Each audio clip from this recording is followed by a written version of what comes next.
اس قوم کی بستی یمن میں، اس کا مطلب یہ قوم رہتی تھی شہر صنعاء سے 6 میل کی دوری پر۔ اس آبادی کی ایک کمال کی بات آپ کو بتاؤں، دنیا میں بڑا لوگ چاہتے ہیں کہ ایسی جگہ جائیں جو پرفضا مقام ہو، جہاں پر مچھر وغیرہ نہ ہو، مکھیاں نہ ہوں، آب و ہوا فریش ہو، گرد و غبار نہ ہو، پولیوشن نہ ہو۔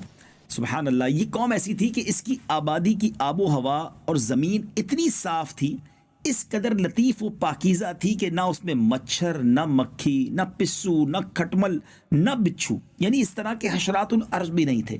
زبردست آب و ہوا تھی، بلکہ یہاں کا موسم بھی بڑا ماڈریٹ تھا، بڑا زبردست کلائمیٹ تھا، نہ زیادہ گرمی ہوتی نہ زیادہ سردی ہوتی۔ اس علاقے کے بارے میں یہ بھی کہا جاتا ہے کہ اس کی پاکیزگی کا عالم یہ تھا اس علاقے کی کہ اگر کہیں دوسرے علاقے کا کوئی شخص اس شہر سے گزر جائے اور اس کے کپڑوں میں جوئیں ہوں تو وہ جوئیں بھی ساری مر جاتی تھیں، یعنی اگر وہ کچھ پرابلم لے کر آتا تھا تو وہ پرابلم بھی اس کے جسم سے دور ہو جاتی تھی۔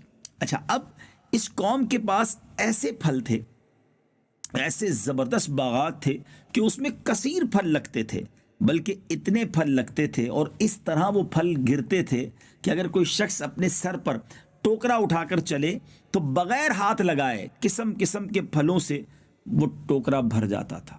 امیجن کریں، شاید آج تو دنیا میں ایسی جگہ نہیں ہے، یقیناً بڑے پرفضا مقامات ہیں، بڑے خوبصورت مقامات ہیں، اللہ کی شان اور اس کی قدرت کے نظارے آج بھی دیکھنے کو ملتے ہیں، مگر قوم سبا کو اللہ نے ایسی خوشحالی دی، ایسی آب و ہوا دی، اتنے زبردست پھل اور باغ عطا فرمائے، بڑے لوگ خوشحال تھے، آرام، سکون، پیشنس کی لائف تھی، بڑی زندگی کے مزے تھے۔ لیکن اب گڑبڑ کہاں شروع ہوئی کہ جب اتنی ساری نعمتیں ملی، اتنی ساری آسائشیں ملی تو ہونا کیا چاہیے تھا؟ اللہ کا شکر ادا کرتے، اللہ کی نعمتوں پر رب کی بارگاہ میں سربہ سجود ہوتے، مگر ان نعمتوں نے، اس مال نے، اس آسانی نے اس قوم کو سرکش بنا دیا۔ وہ قوم جو ہے وہ معاذ اللہ تکبر میں مبتلا ہو گئی اور کچھ اپنے آپ کو سمجھنے لگی۔ اللہ تبارک و تعالیٰ نے اس قوم کی ہدایت کے لیے یکے بعد دیگرے 13 نبیوں کو بھیجا۔ 13 انبیاء کرام قوم سبا کے پاس گئے اور قوم کو اللہ کی نعمتیں یاد دلاتے رہے کہ دیکھو اللہ نے تمہیں کتنا اچھا رکھا ہے، اور اللہ کے عذاب سے ڈراتے رہے۔ اللہ اکبر، مگر ان سرکش لوگوں نے اللہ کے نبیوں کو جھٹلایا، ڈینائی کیا، ان کی بات نہ مانی، اتنی ساری نعمتوں کے ہوتے ہوئے وہ شکر گزار نہ بنے۔ اور اس قوم کا ایک سردار تھا جس کا نام حماد تھا، وہ ایک متکبر، بڑا پراؤڈی اور سرکش آدمی تھا۔ اس کا ایک لڑکا تھا اور اس کا جب لڑکے کا انتقال ہو گیا تو اس نے آسمان کی طرف تھوکا، معاذ اللہ، یعنی اپنے کفر کا اعلان کر دیا، اللہ سے بغاوت کا اعلان کر دیا، اور اعلانیہ لوگوں کو کفر کی دعوت دینے لگا، اور جو کفر سے انکار کرتا اس کو قتل کر دیتا۔ اللہ عز و جل کے نبیوں سے نہایت بے ادبی، تکبر اور پراؤڈ والے لہجے میں کہتا کہ آپ لوگ اللہ سے کہہ دیجئے کہ وہ اپنی نعمتوں کو ہم سے چھین لے۔ آپ ڈراتے نا ہمیں کہ نعمتیں چلی جائیں گی اور یہ اللہ نے دی ہیں، ہم شکر نہیں کریں گے تو چلی جائیں گی، تو آپ کہیے رب سے وہ چھین لے ہم سے۔ یعنی وہ یہ سمجھنے لگا تھا کہ یہ سب کچھ ہمارا ہے، اللہ کا نہیں ہے، معاذ اللہ، کیسے چھینے گا، کیسے جائے گی یہ ساری مال و دولت، یہ آسائشیں، اتنی اچھی آب و ہوا۔ لوگ مثالیں دیتے ہیں آل اوور دا ورلڈ، اس علاقے کی جناب خوبصورتی کی مثالیں دی جاتی ہیں، سب ہم سے کیسے چھن سکتا ہے؟ اب جب اس حماد نے اس طرح تکبرانہ لہجے میں، عصیان سے بھرپور لہجے میں جب یہ کہا، اور اس کا عصیان، طغیان بہت بڑھ گیا، نافرمانی بہت بڑھ گئی، تو اللہ تعالیٰ نے اس قوم پر بڑا عجیب عذاب بھیجا، اس قوم پر سیلاب آیا۔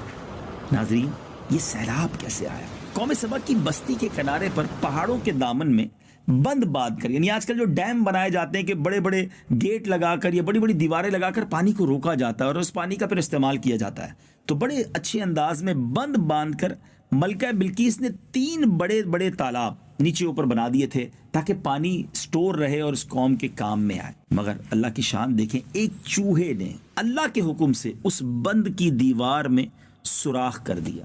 سوراخ تو چھوٹا سا تھا، چوہا کتنا بڑا سوراخ کرے گا، مگر اب وہ سوراخ بڑھتا رہا پانی کے پریشر سے، اور ایک بہت بڑا شگاف بن گیا، اور اس کے بعد بند کی دیوار ٹوٹی، اور ناگہاں بڑی تیزی کے ساتھ ایک بڑے ریلے کی صورت میں وہ سیلاب جو ہے اس بستی میں آ گیا۔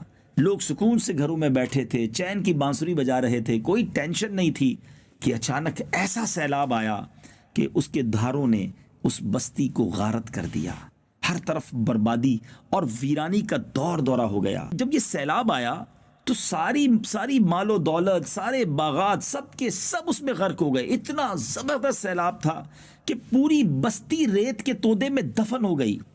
یہ قوم تباہ و برباد ہو گئی، اور اس کی بربادی ایسی ہوئی کہ پہلے اس قوم کی مثال خوشحالی کے ساتھ دی جاتی تھی، اور اب یہ قوم رہتی دنیا کے لیے بربادی کی مثال بن گئی، ایگزامپل بن گئی کہ دیکھو قوم سوا کیسے برباد ہوئی تھی۔ پھر ہوا کیا؟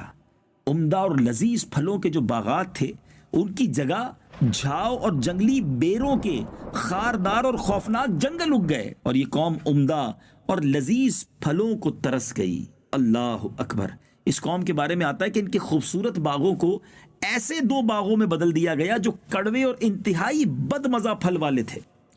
اس میں جو لوگ یعنی ان پھلوں کو کھا بھی نہیں سکتے تھے، ترس گئے کہ وہ قوم جس کے درخت پھلوں سے لدے رہتے تھے لذیذ، اب وہ کڑوے پھلوں والے درخت اور باغات بن چکے تھے۔ اس واقعے کے بارے میں علامہ احمد ساوی علیہ رحمۃ اللہ تعالی علیہ فرماتے ہیں کہ اس واقعے کو بیان کرنے سے مقصود پیارے آقا علیہ الصلوۃ والسلام کی امت کو نصیحت کرنا، وہ ان کے انجام سے عبرت حاصل کریں، اور اللہ تعالیٰ نے انہیں جو نعمتیں عطا کی ہیں ان پر اللہ تعالیٰ کا شکر ادا کریں، اور اگر وہ ایسا نہ کریں گے تو انہیں بھی ایسے حالات کا سامنا کرنا پڑ سکتا ہے۔ ناظرین غور کریں، آج آئے دن زلزلے، آج آئے دن سیلاب، کہیں طوفان، کہیں سونامی، کہیں آندھی۔ اب غور کریں یہ سب کچھ کیوں ہو رہا ہے؟ کہیں ایسا تو نہیں کہ ہم بھی اللہ کی ناشکری کر رہے ہیں، ہم بھی اللہ کی نعمتوں کا شکر ادا نہیں کر رہے؟